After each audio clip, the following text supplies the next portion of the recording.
你觉得在美国旅行一定要花费很贵吗？其实并不一定。我在红杉树和国王峡谷国家公园里面玩了3天，你猜我一共花了多少钱？先公布答案，350美元。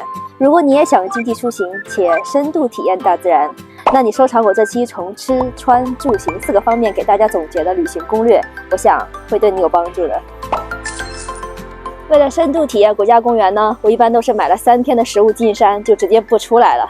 早晨第一件事情，打开移动电源，加热一杯咖啡。正餐是一顿豪华煮面，拿上平时吃火锅用的那个炉子，烧水煮面都比较快。哇，我的面好了，看上去是不是挺香的？大白菜煮面。公园内呢也有水源，可以洗碗，可以烧开或者是过滤后饮用。所以100块钱买3天的食物和零食就差不多了。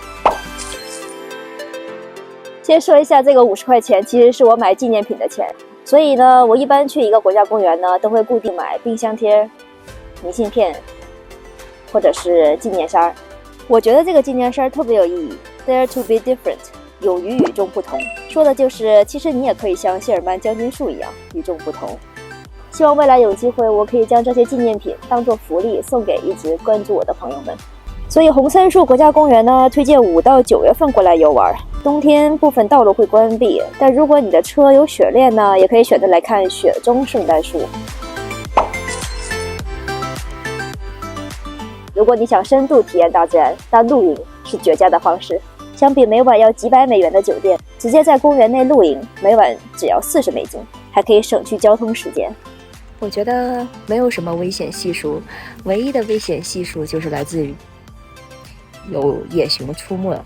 所以呢，可能要把你的食物都收藏好，最好不要有什么食物的气味流露出来，这样引得野生动物过来寻找你。露营地可以先到先得，或者你可以直接在全美国家公园手机 App 上预定，这样的话就可以提前预览和选定自己喜欢的位置。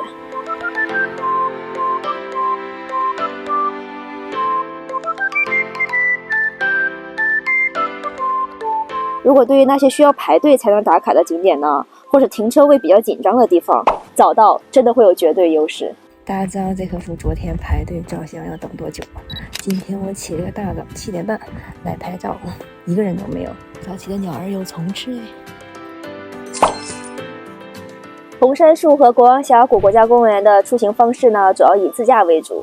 我的车是大众帕萨特，算是比较能跑的，在公园里面跑3天，大概的油钱最多是80美元。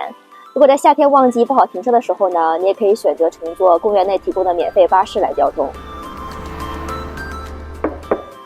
重点来啦，不管你是自驾还是乘坐公园内的免费巴士，公园内是完全没有手机信号的。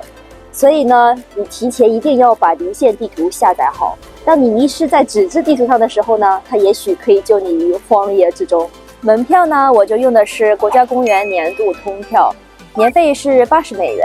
全美范围内的国家公园呢，1年内都是无限制出入。它是按车收费的，也就是说，你的车上有一个朋友有这张通票呢，你这个车里面的其他朋友呢，都可以一起跟进来。如果你没有年度通票的话呢，你可以买门票是35美元，7天内出入有效。所以呢，在这里总结一下，也就是说，吃100美元，穿50美元，住120美元，行80美元，所以全部加起来就是350美元。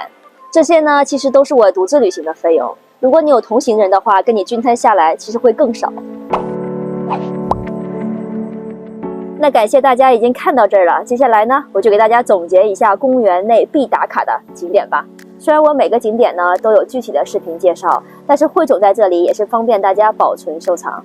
红杉树与国王峡谷国家公园因地理位置相邻，所以被统一管理。首先，我会先去一下访客中心停留一下，可以收集一下国家公园的盖章，也可以买点纪念品。最主要的是看一下公园内有没有什么临时变动的消息。在红杉树国家公园中有3处必打卡之处，第一站就是大多数游客慕名而来的世界上最大的树——谢尔曼将军树。